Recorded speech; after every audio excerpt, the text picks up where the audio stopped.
Falcon punch! Falcon punch! Falcon punch!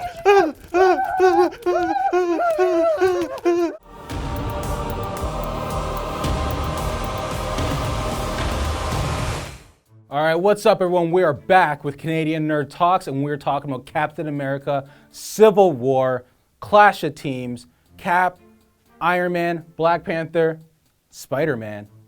We're gonna get into it. It's Mike and Mike. So let's start it off right here. The big airport battle. I loved the fight. Yes. It was a ton of fun. And I was, to borrow a wrestling term, I was marking out in the theater the entire time. Yeah. It was just so amazing to finally see Marvel almost let loose with all the superpowers and have a super-powered brawl, except that it meant very little. It did. It did. And that's the thing, right? Yeah. I'm watching it and I'm enjoying it. Yeah. And in the back of my mind, just a small part of me going, yeah, but this really has no weight Yes. behind it. Yeah. And that was one of my issues with it. The build-up to this really, really awesome fight is very, very weak. Yeah. The whole thing was just basically, oh, look, one side has to get to the jet. The other side said, no, let's go blow up an entire airport. In a foreign country. Now they have to go put it back together. Yeah. After the Accords that they were trying to Yes, fight for. after the Accords, but no, who cares? Let's go blow up Germany's Let's just airport. destroy the whole thing, and Yeah. of course, nobody died really because everyone No. evacuated. Yeah. There was a casualty, which was War Machine.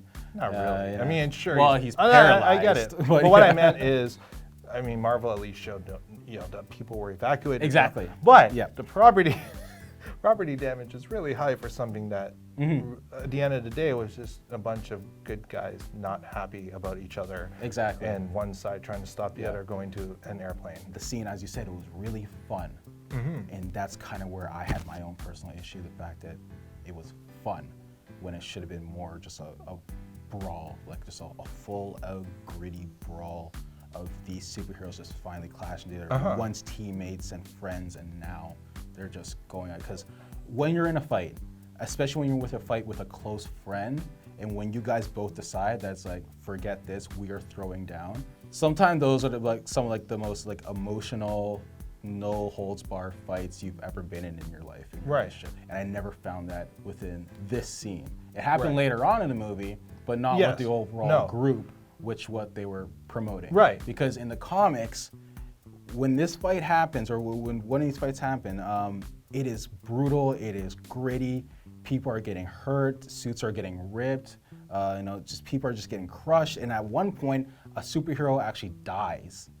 And that is the point that just kind of silences the entire fight right there, and they start realizing, oh my gosh, what have we become? Right. And I never really found it to escalate anywhere near that point. And I completely agree with you, because knowing the base material that this came from, and going into this movie, if I had an expectation, it was that the motivation behind this fight would cause them to go all out. Yes. And throughout the entire fight, you get the sense that they're holding back, Yeah. even though it's cool. And it was And Scarlet really Witch great even says it to Hawkeye. To Hawkeye, it's like, yeah. you're pulling your punches. Right, or Stop for pulling your example, when punches, Bucky punches at Spider-Man and Spider-Man catches it. I don't think he pulled his punch. I'm pretty sure he pulled his I punch. don't feel like he. I think he feel pulled like his punch. I feel like Bucky swung, and after OP Spider-Man, like they did, I caught won't the Winter deny Soldiers. Spider-Man's OP, but come on, Yeah. this is conscience-ridden. I know. Bucky, who, by the way, is punching a 15-year-old who would die normally Yeah. if he hit him. But you know what? They don't know he's a 15-year-old. He Iron sounds Man knows like that he's a little kid. Sounds like a kid, but they don't know he's a 15-year-old. He still sounds like a kid. I know, but technicalities. But yeah. You can hear. Sure, he sounds that like he's a kid. Sure, he no sounds one's like a going kid, to but punch they the don't know kid. how old He he called is. him under ruse, for God's sake. Of course, exactly, but they haven't seen his face. It doesn't It's matter. not like He's it's not a like the kid. it's You not like can- the big shock in Spider-Man 2 when his mask is ripped off and they're like, oh my gosh, he's a kid. I agree, but I mean, you can hear it. Plus, he's fanboying all over Captain America. I hear Dude, it, he's but I a know. little kid. It's so obvious. It's But ridiculous. it's not clearly identified. It doesn't matter. Yes. Do you feel the overall that this movie is a Captain America movie, or did we just get Avengers 2.5? Despite how a lot of people might say, oh, this is Avengers 2.5, Mm-hmm. I feel it warranted the Captain America label. Okay. Because at the core of this movie, it's not the Accords, it's not Sokovia. Sure, it's there, and it's very big, but the core of this movie, this is the Captain America and Bucky movie. And if you think about it, you have Captain America doing what he does, all for Bucky. You have Bucky dealing with his own problems, and then you have Black Panther, who thinks Bucky killed his dad, right? Okay. Going after him throughout the entire movie. So there's someone on both sides of the Bucky issue, you know? And this is the thing. And Zemo orchestrated. And of course, then you have the whole Zemo thing, right? Framing Bucky, the whole Winter Soldier project, how that happened, and the other Winter Soldier. All of this stuff, which makes up, in my opinion, the crux of the movie, warrants that Captain America label.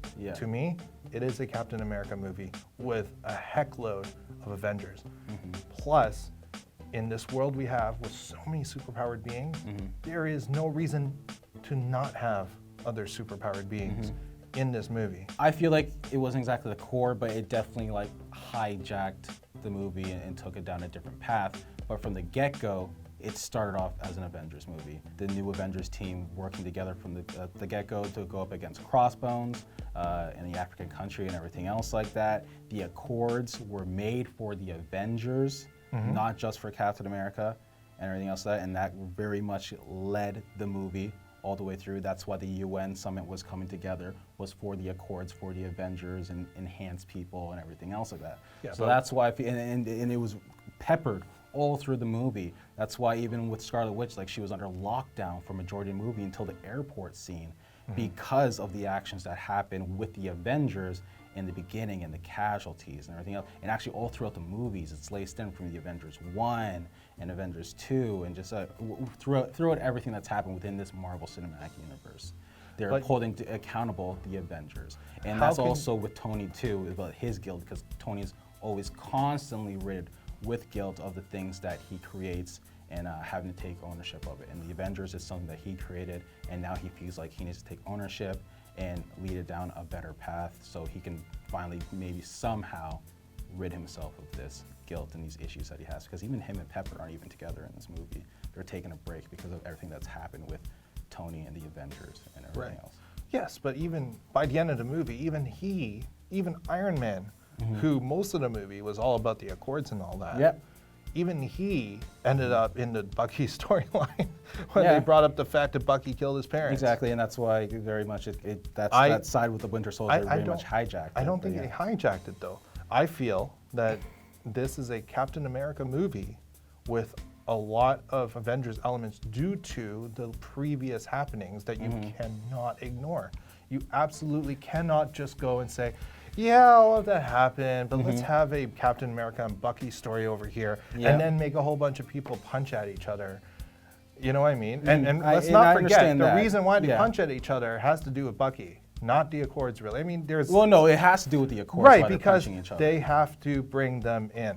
Yes, exactly. Because of the Accords, because of the Avengers, because of them taking responsibility for the actions that they've done throughout the years and everything else like that. But Captain America wouldn't even be in this situation if it wasn't for the Bucky storyline. He wouldn't be fighting with Tony. There wouldn't be a fight. But he would be fighting with Tony because they're like that though. Of course, yes, because of that.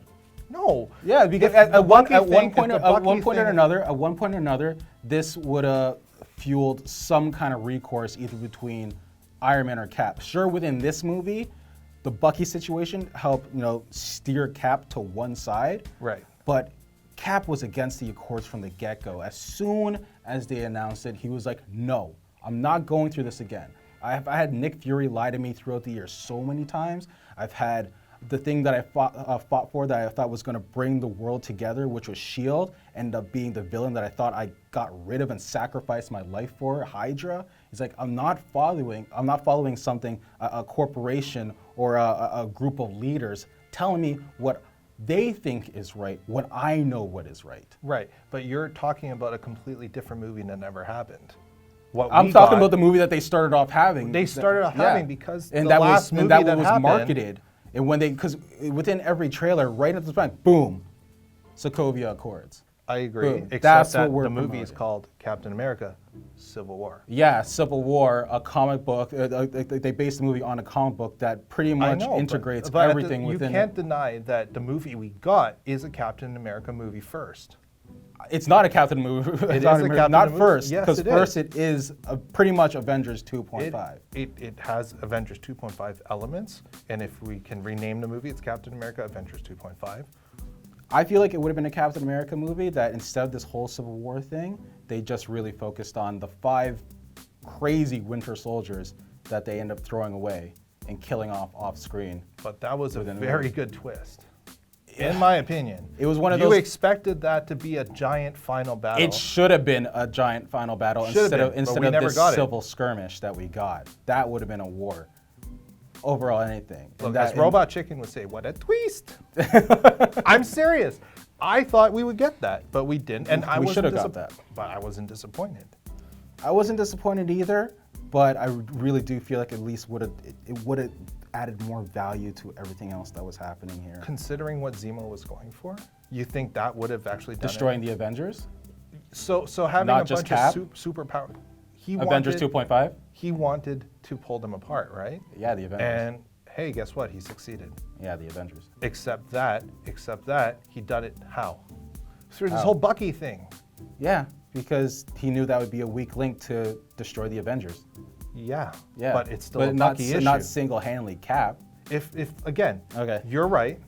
Yeah. That if there was another situation that came up with another bad guy or whatever, Yeah. and Bucky wasn't involved, I would call it Avengers 2.5. Right there and then. Only if Bucky wasn't involved, then you would call it Avengers 2.5. That whole storyline, Okay. that entire thing that happened. All right. But because that whole thing happened, Yep. I feel it deserves the Captain America label. All right, guys. So just like usual, we had a Twitter poll, and this time this poll was about what Marvel movie are you most excited to see next? Right out there, right out the gate, we had Guardians of the Galaxy 2 at 38%.